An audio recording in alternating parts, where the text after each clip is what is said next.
Stream किया है जी media ने, जहां पर चीफ सेलेक्टर चेतन शर्मा कई बातों का खुलासा करते हैं। प्लेयर्स इंजेक्शन ले रहे हैं, विराट कोहली और सौरव गांगुली के बीच जो है झगड़ा चल रहा है, कई सारी बातें जो कि काफ़ी चौंका देने वाली है। और क्रिकेट जिस प्रकार से रन हो रहा है बीसीसीआई में, तो उस पर काफ़ी सवाल खड़े हो रहे हैं। तो क्या कहना है सर? नहीं, मेरे को उस पर ना तो मैं देखा हूँ वो, ना मेरे को उसके बारे में कुछ मालूम। मगर विराट कोहली तो दुनिया का एक बेहतरीन बैट्समैन है और हमारे मुल्क के लिए, हमारी टीम के लिए उन्होंने तो बेहतरीन परफॉर्मेंस किया है।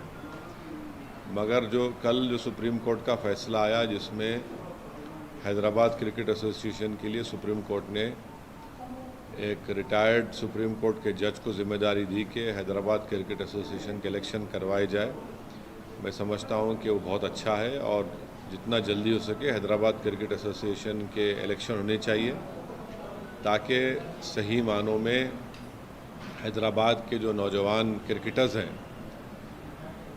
उनको उनके परफॉर्मेंस की बुनियाद पर जो उनके मौके नहीं मिल रहे थे और इलेक्शन हो जाएंगे, तो ये यकीन है कि जेन्यून मेरिटोरियस जो नौजवान बच्चे परफॉर्म कर रहे हैं उनको मौका मिलेगा और हैदराबाद की क्रिकेट की टीम को वो उरूज हासिल होगा, वो कामयाबी मिलेगी जो हमको माजी में पास में मिलती थी।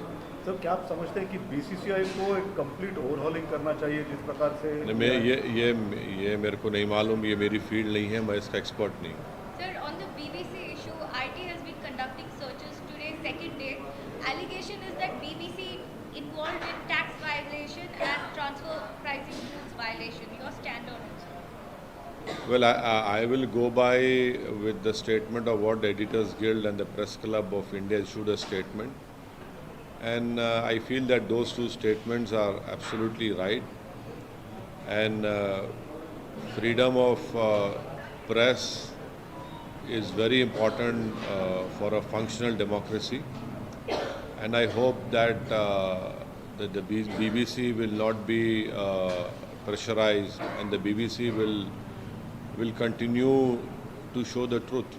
Do you see political vendetta as being alleged by other opposition leaders that there are no raids or searches on Adani, but the BBC office is attacked because they went ahead with a documentary on the Prime Minister? Well, when it suited BJP during emergency, their leaders used to praise BBC. And in fact, now the leaders have quoted in his book that he used to listen to BBC radio while in jail in emergency, and then tell his BJP, then Jan Sangh or whatever party they belong to, about what is happening in India. So now we see that these raids are happening. But I'm sure that the BBC will continue to show the truth to the people. The timing is absolutely wrong, and that is why the Press Club and the Editors Guild have issued a right statement about condemning these raids. JDU के जो MLC है उन्होंने भी एक बात कही, 30% आरक्षण मुसलमानों को दिया जाना चाहिए सेना में, ताकि खासकर पाकिस्तान से जो टेररिज्म हो रहा है उसका वो जो है सामना कर सके। वहाँ लोहे को काटता है, इसलिए 30% आरक्षण दिया जाए। क्या आप इससे सहमत हैं? क्या कहना चाहते हैं? मैं स्टेटमेंट सुनाने मेरे को नहीं मालूम, आप बोल रहे तो मैं सुन रहा हूँ। अब कोई पॉलिटिकल पार्टी का आदमी बोला तो उन पार्टी के प्रेसिडेंट को रिएक्ट करने की ज़रूरत है, मुझे रिएक्ट करने की ज़रूरत नहीं है। उनका पार्टी का प्रेसिडेंट तो बिहार के मुख्यमंत्री हैं, उनको बताना चाहिए कि वो क्या बोलेंगे इस बारे में। The Agra Governor Abdul Nazir's appointment has also kicked up a storm. Do you see it's a justified move? Well, you see, there is no constitutional bar on appointing anyone or a retired judge to the honorable post of governor. But as the legal maxim tells us that justice must not only be done but also be seen to be done. Now, if some doubts arise in the minds of the laymen or the common people that the biggest litigant in this country is the government, Now, if you after your retirement, you are given a post by the same government who's the biggest litigant and you were presiding over that litigation. So some doubts might arise in the mind of a common man. I don't know whether those doubts are genuine or not. But justice should not only be done but also be seemed to be done. So these doubts should not have arisen, So, and then if there's such doubts, I don't know whether they are genuine or not, but then this will lead to so many questions in the future. I don't know why the Honorable retired judge has accepted this post. Because as a judge he was given a house and every facilities.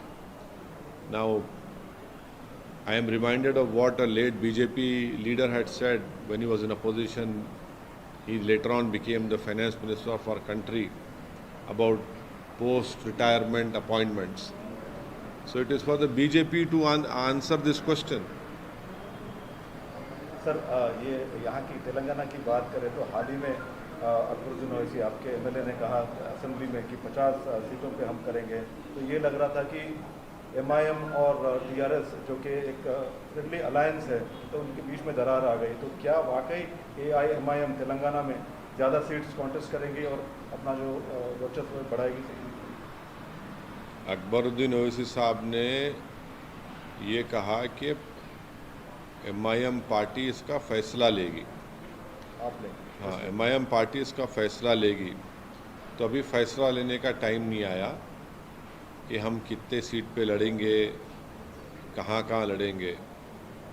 जब सही वक्त आएगा उस वक्त इंशाल्लाह सही फैसला लिया जाएगा। तो क्या सही फैसला सर, सीट्स बढ़ेंगे या आप? वो सही वक्त आया ही नहीं तो अभी क्यों बताएंगे आपको? जब वक्त आएगा जब बताएंगे आपको। अभी क्या है, इतनी जल्दी क्या है आपको? अभी तो क्या है, अब कौन से फरवरी में है ना, इलेक्शन है, शुरू हो रहा ना सर? हाँ नहीं शुरू हो रहा। प्रकार से टेम्पर से देखने को मिल रहे हैं या पॉलिटिकल जो पोस्टरिंग शुरू हो गई है, क्या है चलते ऐसा कुछ भी नहीं। जो सही वक्त आएगा सही फैसला इंशाल्लाह मजलिस इत्तेहादुल मुस्लिमीन वो सही फैसला लेंगे।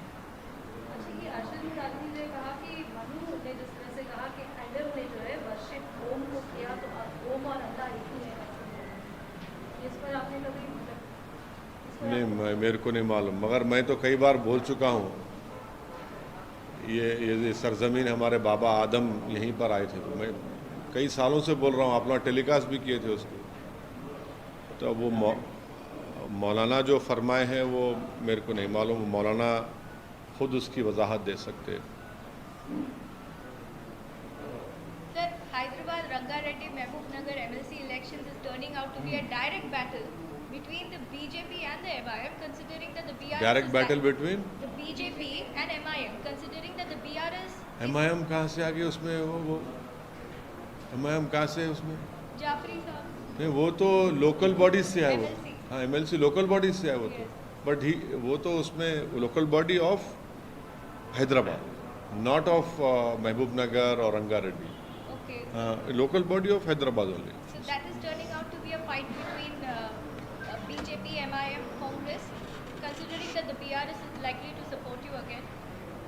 No, these are all mere speculations. I cannot comment on it because the MLC election is only for the local body related to GHMC only. The other is for what? Teachers, I think so. Teachers of from 3 districts. So that is different. This is different.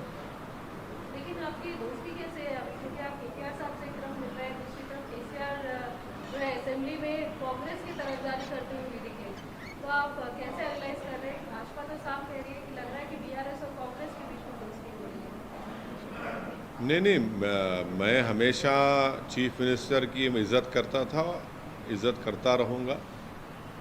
और परसों assembly में जाकर मैं KT Rama Rao साहब से मुलाकात किया था,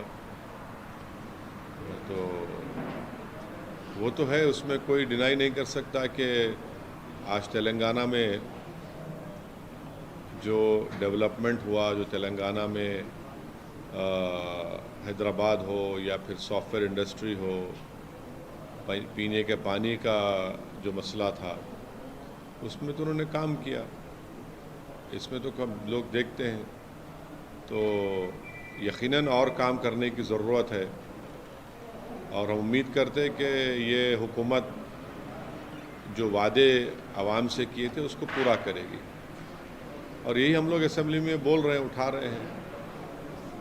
नहीं, बीआरएस और कांग्रेस की दोस्ती के बारे में भी अटकलें लग रही है आपको?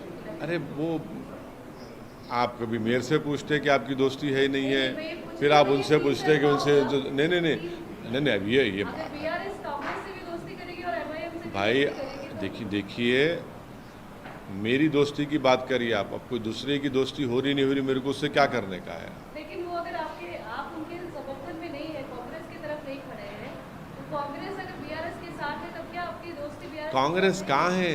कांग्रेस कहाँ है? आप लोगों को खामखा बड़ी उम्मीद लगी हुई है कांग्रेस से आप लोगों को। कहाँ है कांग्रेस? कांग्रेस कहाँ है बताइए ना आप, कांग्रेस कहाँ है? उनके कई लीडर्स जो है वो अब एक पैर पे खड़े हुए हैं, इधर भागने उधर जाने के लिए। कांग्रेस कहाँ है?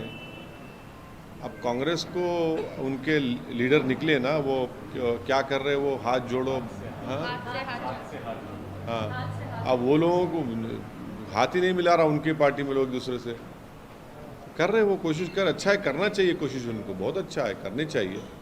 अब मैं क्यों किस पे दूसरी पार्टी पे कमेंट करना, कौन दोस्त हो रहा नहीं हो रहा। हम जिसको अपना दोस्त बोले दोस्त रहेंगे, जिससे हमारे को मुकाबला करना है मुकाबला करेंगे। But MIM's expansion plan in Telangana is something that you're considering seriously? Every political party wants to strengthen their party. It is a natural process. Every political party does it. इसमें क्या बुरी बात है? तो करेंगे, यानी सोचेंगे सही वक्त में नहीं सही ये अरे फैसला भी लेंगे, सुनिए, हम नहीं जो है आगे बढ़ेंगे। सुनिए मेरी बात। मैं तो आपको सिर्फ 7 सीटों की पार्टी एक मिनट, यहाँ हम दारुसलाम में हफ्ते में 6 दिन बैठते, क्यों बैठते भाई? कोई पॉलिटिकल पार्टी का कोई एमएलए आपको कुछ ऑफिस ही नहीं है, हम लोग बैठते, क्यों बैठते भाई? हमारा एक पब्लिक से हमारा एक रिश्ता है, और हमारा मजलिस का जो रिश्ता है आवाम से, सियासी रिश्ता नहीं, एक रिश्ता है, सिर्फ पॉलिटिक्स करने के लिए नहीं बैठते हम लोग। हमारा जज्बा है, हम काम करेंगे, काम नहीं करना क्या? जनता का काम करना है। ऐसे ही जैसा ये दफ्तर है वैसे पूरे डिस्ट्रिक्टों में भी दफ्तर। अरे हम तो सबको, हमारे सब लोगों को, हमारे पार्टी के हर कॉरपोरेटर को बोलते हैं कि भाई आप जनता के आवाम के दरमियान में रहिए, उनका काम करिए। मगर आप लोगों को बहुत जल्दी है, इलेक्शन दिसंबर में होगा ना, अभी से आप लोग बोल रहे हैं तैयारी में रहेंगे। तैयारी से शुरू अरे करेंगे। अब आप लोग बोलो हम तैयार नहीं है क्या? अच्छा, हम ही तो तैयार, दूसरे तैयारी के लिए तैयारी करते हैं, हम तो तैयार बैठे हुए हैं। अच्छा, तैयार है कि हाँ। आगे ज्यादा सीट्स कॉन्टेस्ट बिल्कुल, करने के दूल्हा तैयार है, हमेशा फिक्र मत करिए आप। ज्यादा सीट्स कंटेस्ट करेंगे। नहीं करेंगे नहीं करेंगे वो पार्टी फैसला करेंगे, अभी से कैसा बोलेंगे आप लोगों को? क्योंकि दूसरे राज्यों में भी आप अपना विस्तार कर रहे हैं, तो इसीलिए अब ये उठ रहा है कि हैदराबाद और खासकर तेलंगाना में सिर्फ हैदराबाद या इन इलाकों में क्यों अपने आप को पूरा विस्तार क्यों नहीं करना? नहीं, अभी टाइम आने दीजिए, बताएंगे आपको, टाइम आने दीजिए बताएंगे, इतना जल्दी क्या है उसमें? यहाँ पर बहुत से पार्टियां हैं, सब है, भी जब अभी तो टाइम ही नहीं आया उसका, कोई बात करने की ज़रूरत ही नहीं है। और आप खामखा गलतफहमी पैदा करना चाह रहे हैं। आप क्यों गलतफहमी पैदा करना चाह रहे हैं नहीं मालूम आप लोग, मुझ में और सीएम में या दूसरों में।